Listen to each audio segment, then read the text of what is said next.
Hello, everybody, and welcome to my complete ranking of all Green Arena Omicrons in the game as of this date, March 2024. I have ranked all GSE Omicrons before, but it's been longer than I thought it had been. Last time I made a video like this was February 2023. Needless to say, a ton of new Omicrons for Green Arena have come in since then. Don't ask me about TW Omicrons, TB, anything like that, because I don't think I'm qualified to speak on those. Ask a TW aficionado. But as far as Grand Arena, I feel like I know enough of what I'm talking about to go over this. We're going to be going through each tier, starting from the bottom up to the top, so starting with F up through S. I'll be going over what it means to be in each tier as we go, so let us get into it. All right, here we go, F tier, and these are Omicrons I can't say I'd recommend applying in any circumstance.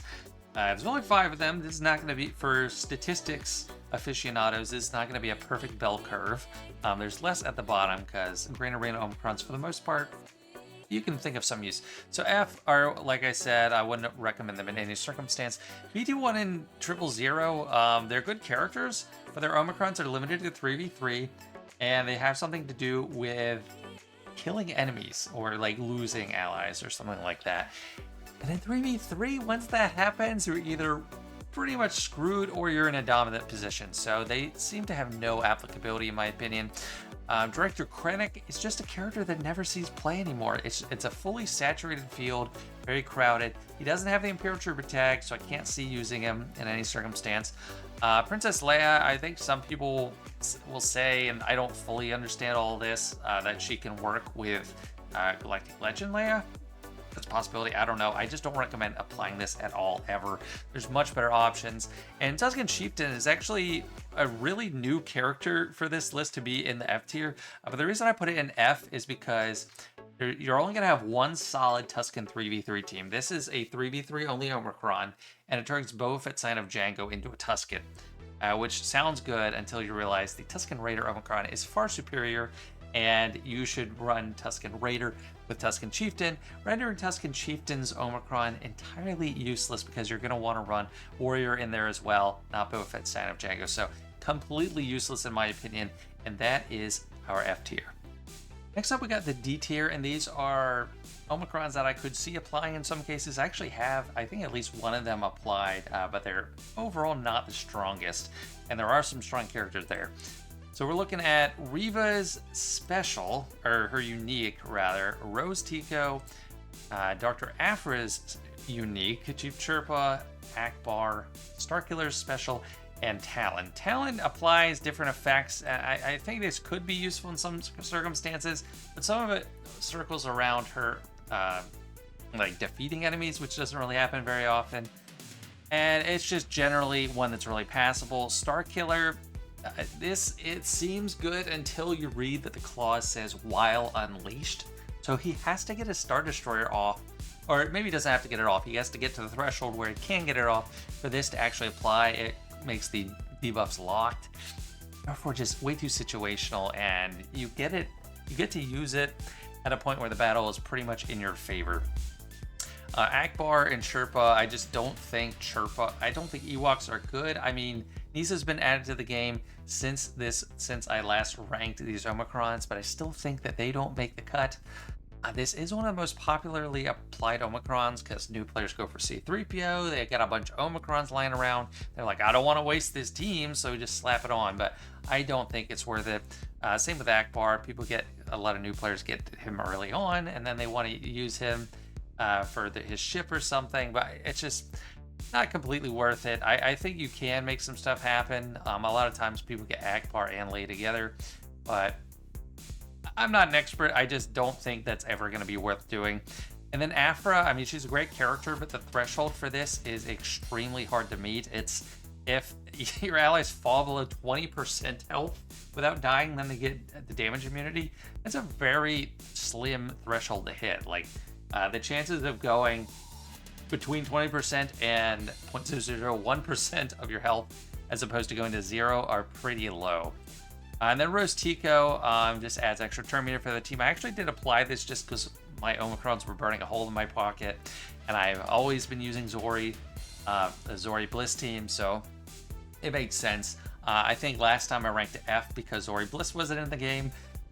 But with the addition of Zori Bliss, Rose definitely has a place. And then for Riva, her Omicron, I mean, it's okay. It basically gives one big hit. After she comes back from being revived by Hatred, she can ignore taunt effects and gets 100% extra offense until the end of her next turn.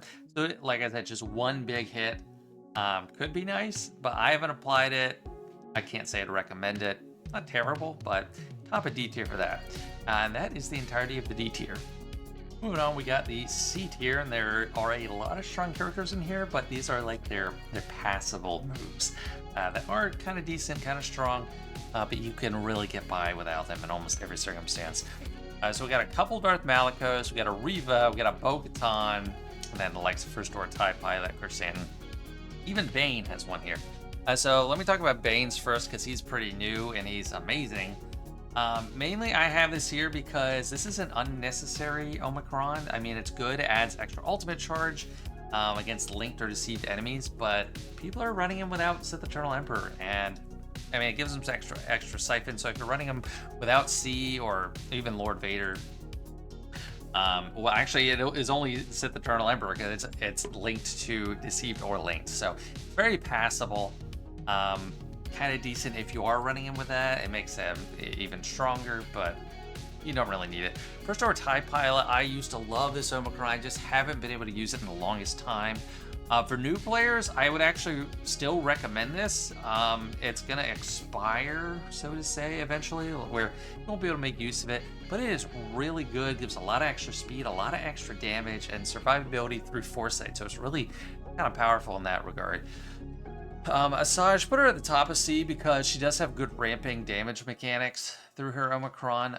It's just, I haven't applied it. I haven't feel compelled to. I mean, I think Marin steals the show there, but you really do need Asajj to pull off some of the tougher counters. Kersan, his is pretty passable, but what makes it strong and stronger than these others is you're pretty much always using it. It's just a bunch of passive bonuses, nerfed potency on the other side, extra survivability for Kersan. And I am always using Jabba, so if you have him, it's not going to be like transformative or anything, but it's always going to make some impact. 40% extra protection is really nice. And then Riva, this is her special. This is going to reduce cooldowns of your allies and give crit damage up. That is, reducing cooldowns is not bad at all. It's going to be situational. However, I would rather have this one than her unique, because the Inquisitors have a lot of great specials. So after the opening volley, imagine getting around to that much faster. I'm not scared of it when I come across it. If like I see a Riva team and they have 3 Omicrons as opposed to 1, I don't really care. So that's why it's still lower in the C tier. Bo-Katan, I don't have a ton of experience with her, obviously, because I don't have her. But this, I think, if light side allies aren't able to assist through the move, they get a bonus turn instead, which is, it's nice. It's a nice little bonus. Malgus, his special makes the abilities irresistible. So that's going to be shock. It's going to be ability block, I think, on all enemies if the target's already shocked, which is nice. I mean, it's nice to not be resisted. Luminara, I feel like hers is pretty strong. It's just limited in practice because it's shut off if you get protection up, which is really common for Galactic Republic Jedi. So kind of, you have to use her with like JML or something, and then she's taking up a slot. But a lot of nice bonuses around that heal over time. And then Malgus's unique. A lot of people think this is the worst one, but it basically is extra doubt. It spreads doubt a lot faster if all allies are Sith at the start of the battle. When doubt is dispelled on enemy, all other allies that don't have it get doubt for 2 turns. And we've seen more recently how strong doubt is just because of Datacrons. Really powerful debuff, but it can be dispelled, which on his team is going to lead to fear. So it's not terrible, but I do put it at the bottom of the C tier. And that is it for our C tier. Moving on to the B tier, and this is where we start getting a lot stronger and the field starts getting more crowded. Because like I said, I think a lot of Grand Arena Omicrons are really strong. So some of the simple old ones, Dash was one of the first ones we had. It might have been even the first, or maybe it was Rose T. I can't remember what the actual absolute first Grand Arena Omicron is. It's permanent prepared on everyone, which combined with Vandor Chewie is revives for days until they kill Vandor Chewie. But can be leveraged to be pretty strong. Zam has been knocked down since last time I did the ranking, just because bounty hunters are getting outshined by a lot of characters, but it's a lot of good stat boosts for the team is basically all it is. So it makes them a lot faster, hit harder, more survivable, and all that. Just going over more of the simple ones, kind of hopping around. Tuscan Raider, like I talked about with Tuscan Chieftain, this is only a 3v3 Omicron, which limits it. Otherwise, I'd put it in A tier. That is one of the most annoying Omicrons to deal with. It's a permanently reviving Tuscan Raider, and you need either permanent kills or you need buff immunity on 2 characters to get around them. It's just really, really annoying. This for Ben Solo is the Redeemed unique. This makes him hit under protection. I think this is so underrated. And I am always so happy when I see a Ray team that doesn't have this Omicron on their Ben Solo. It makes it much easier to deal with.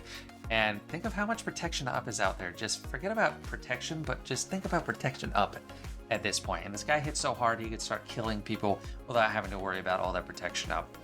I do think the other, his special is more important than this unique though.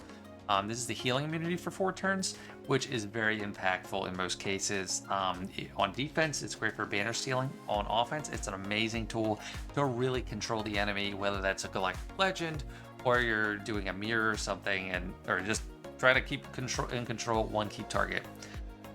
Where else? So Drogon is not absolutely necessary. But it's a lot of nice stuff, and it's kind of the same logic as Chrysanthemum. It's just you're always going to use it. He gets 50% max health, so it's harder to kill. He's going to be immune to ability block at the beginning. He's going to dispel random allies, debuffs from random allies, which is nice. And then he's going to give out turn meter whenever he scores a critical hit. So it's just pretty nice. It's nice stuff all around. Not incredible, but it's something I applied and I think is really strong. Aphra, this one basically translates to more damage, and it's only in 5v5 Grand Arena, which is the big downside of it. Also inflicts some key debuffs, buff immunity, healing immunity, stagger on the target enemy. So it's decent. It's not a must-have. I don't have it, so you can get by without it, in my opinion. Starkiller, the Repulse, makes a buff dispel across everybody. This is really important if you're trying to take down Rey, but also, I mean, what team doesn't use some buffs? So it's really, really important. Increases the damage a lot, and just that mass dispel, it makes it such a strong move, and it can't be evaded. So that is great. And then Bo-Katan Mandalore, this is her unique. This makes her immune to daze, and that makes her ignore taunt effects. And then when an ally is defeated, she gains 20% of their max health and offense till the end of the battle. So that really just juices her up. And then I think the last thing on this page, or this tier, is Malicos's special. This adds true damage to all enemies, and then buff immunity and heal immunity on the target enemy for 2 turns. And then he's going to ramp up his offense by 20% along with crit damage. So it's just really impactful. It's not his best Omicron, but it is really strong. I have it applied. In fact, the only ones I don't have applied, I don't have Bo-Katan at all. I don't have Dash applied. I don't have this one from Aphra. Stop, I don't have applied because I haven't been working on it. Stap is another one. Like, I'm not too familiar with it, but it seems to really help cycle through turns, helps stack max health for Grievous, reduces offense. I'm not an expert, so I won't try to go into it. And then I have Queen Amidala on the side here just because she's not in the game yet, so we can't see exactly how it's impacted. But what's interesting for me is this is her leadership Omicron, but I put it in the B tier just because it seems more situational. It's like boosts for allies based on their class: attacker, healer, support, tank, when they use a special. So to me, it's not passive. Like, you need to do something to get the benefit from it. It's not just, okay, everyone has extra health or something like that.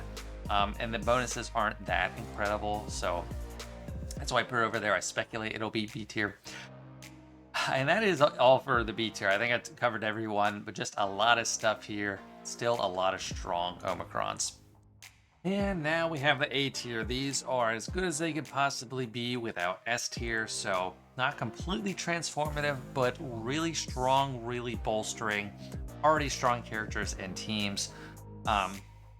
So yeah, it's a lot to talk about. Where to start? I have Afra at the bottom because it is a really strong Omicron, and it would be higher if it were applicable outside of 5v5. So it's 5v5 only, but gives 50% crit avoid, 30 speed, tons of turn meter and potency. All that plays in really well to her, and it helps her have a chance to take out Jabba in a normal situation. Obviously, when she has her super datacron, which they've given her twice now, she just wrecks Jabba. But even without it, she can have a chance because of that Omicron. I had Versio, just a lot of stat boosts, just makes her tough to deal with. So just a generally strong Omicron. Not going to go into huge detail. Zori, this is going to give, I think it gives a lot of expose out. So if she's not in the leadership and she doesn't have any, or if the leader is non-UFU resistance, whenever she's stealthed at the start of her turn, all enemies without it expose get it for one turn, and it can't be resisted. So that's really strong on a Finn team. It really helps you cycle through the turns, tons of damage, and just crazy. And then Hondo gives him a bonus turn basically at the start. So, or it's 100% turn meter for each scoundrel ally he has. So even in 3v3, he can start the match off. Wait, never mind, not in 3v3. He gets 25% turn meter for each scoundrel ally. So in 3v3, he's getting 50% turn meter to start if his allies are scoundrels or smugglers. If he's in 5v5 and he is all his allies are scoundrels, then it's going to take a turn at the beginning, unless you're facing JMK or Hux, someone that stops turn meter. And then he gains a lot of extra crit chance, crit damage, defense penetration, and speed. So he's going to be a lot more formidable without Omicron than without. I have this Omicron. Without it, I don't know. I think you got to be more choosy with him how you use him, but with it, he's a good defensive staple. Apparatus, just a lot of stat boosts for the whole team. It bolsters up the team really well, gives him his special buff right away. All allies are getting, or Rogue One allies are getting 40% max protection. So it's just really, really strong. And when it's dispelled, you get tons of extra buffs, which is not going to happen outside of Grand Arena. Then we have Saw, and I think Saw, I've said it before, he's really underrated. This Omicron is going to help increase the cooldowns of the entire enemy team by 1 after his first turn, which reducing your own cooldowns on your team is nice, but increasing all the enemies' cooldowns so that they just have to start out with basics the entire first sweep of their turns is crazy strong. Just really, really good. It also makes him more tanky. He's already pretty tanky to begin with. Gives a lot more heal over time to his team, which is pretty baked into his kit. So a lot of applicability there for Saw. Seer, it does a few things. Makes her allies immune to ability blocking days. Pretty strong. A lot of extra max health and max protection. A lot of extra protection up. A lot of extra stats for enemies taking turns first. And then a lot of protection recovery and such. Whenever allies dispel a buff, they recover health, gain foresight for 2 turns. So just tons of extra stuff, making a super strong team or even stronger. Because Seer can even work pretty well outside of Grand Arena, even in TW. But in TW, that Omicron is really, really no joke. So it's definitely one of the ones I recommend. Then Captain Rex, more on the flexible side for an Omicron. It's pretty unique in that it does one thing for all types of Grand Arena, one thing for 5v5 alone, and another thing for 3v3 alone. So 3v3 is basically just around clones, a lot of armor shred out there, dispelling. And for Phoenix and 5v5, you basically are immune to ability blocking days unless it's locked, because you're going to dispel that, which is why in some cases they're a counter to Lord Vader. They need special datacron help, but they are a great counter to Reva in most cases. And then generally for all Grand Arena types, it's getting 30% crit damage. Your Phoenix, that's for the whole team, 60% max health and 25 speed. So just amazing stats across the board, which is why I have Rex so high. Then Marin, she can be pretty broken with her Omicron. It's a 100% turn meter boost when an ally is Night Sister ally is defeated or revived. And that's going to be happening constantly on a Night Sister team. She's inflicting a lot more purge, so it's really, really strong. Enables Night Sisters to beat Java and become a really easy counter for a lot of other good teams. For example, Commander Luke Skywalker. I've been taking out that team with Night Sisters recently, and it's been pretty simple. Ben Solo, that is his Force Dyad ability, which is the anti-annihilate ability. It's the extra revive. He's gonna revive constantly until like all allies are gone. I don't know. There's so much to it. It's like makes him a zombie. We got Bo-Katan, super strong. I mean, I don't have any experience with it on the offensive end of things, but it's a lot of good boosts. 50% mastery, max health, 30 speed, a taunt at the beginning, free revive, extra ancestral resolve. It's just a lot of different stuff, and just how strong she is makes me rate it this high. Maybe it shouldn't be this high, but since I haven't had personal hands-on experience with it yet, maybe I am a little bit of an overrate for that. And then Darth Bane. This one is so simple and so beautiful. Increases cooldowns by 2 on the special. Can't be resisted. It's amazing. Removes 50% turn meter from all enemies and gives you 50% turn meter to Sith allies. And then reduces enemies' defense anti-nest by 20%. It's just so much stuff. It's so powerful. This guy is crazy as it is. This is the number 2 Omicron to apply. I have it. I don't have this one down here. This one just cooldowns by 2. This guy is so busted, it's not even funny. Could potentially be an A tier, except he's so strong that even outside of Grand Arena, he still just wrecks most teams anyway. So he's just such a broken character, so I can't say it's transformative, but it is just incredible. And then for Padme, I'm speculating that her unique is going to be an A tier level Omicron. As far as I understand, it basically gives the decoy right away at the start of the encounter, instead of having to use the special to do it. And then whenever the decoy and ally decoys critically hit, all enemies are inflicted with potency down, tenacity down. That gives damage over timeout. All allies gain 25% crit damage, 40% mastery, and are immune to fear and healing immunity. So it seems pretty strong. But can't say for sure until we actually have it in game, or people actually have Queen Amidala. And last but certainly not least, we have the cream of the crop, the S tier, the transformative Omicrons. And I'm tired of talking so much, so I'll try to not go in as much detail on the older ones. But the older ones that have lasted the longest, Savage Press, super valuable. Like one-man show on offense if you bring him in. Otherwise, like that's at the early game for the most part. But in the later game, put him on a trade team or any team. He's an attacker technically, but he acts like a Tang, lots of damage. Really hard to deal with, really hard to kill.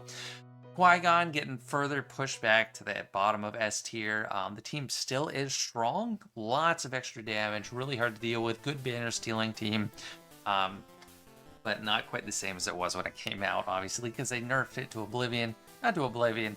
You can't do it against GLs, so that gives you an easy way around it. Wampa, I don't get to use Wampa that much anymore, sadly, but he's an amazing solo artist. Has no defensive viability at all, just offense. But even if you're not careful, you can still get Wampa in Kyber 1 even, so super strong. Darth Bane's rule of 2, tons and tons of stat boosts. Just makes him a Galactic Legend Dominator.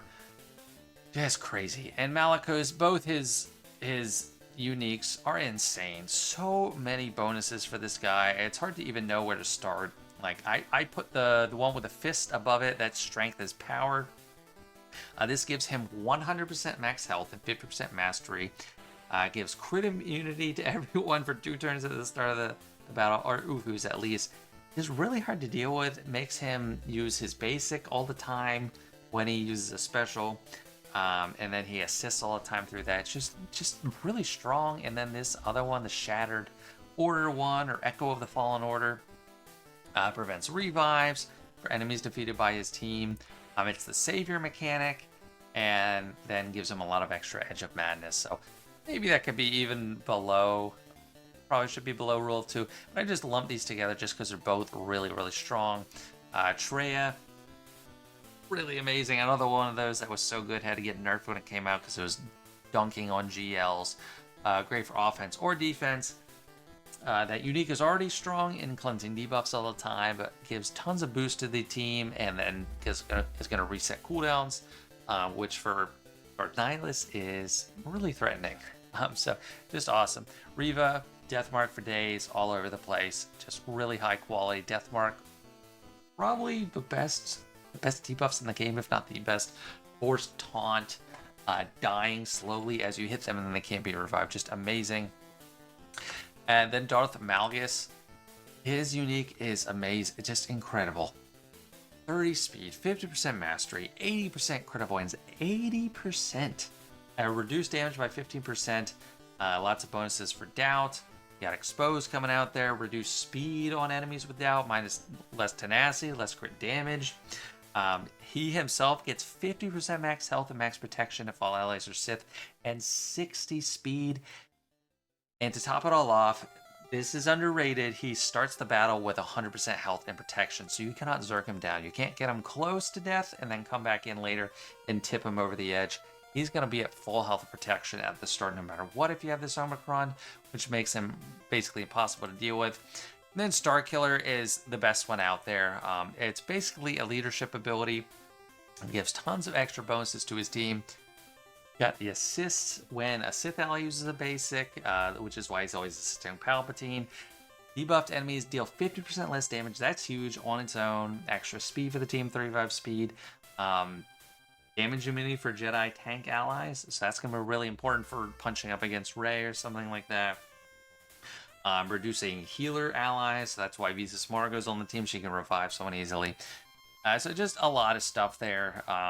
If you use Starkiller outside of Grand Arena, Juhani was standing, you're really going to notice the difference. You'll be like, why isn't he assisting Palpatine?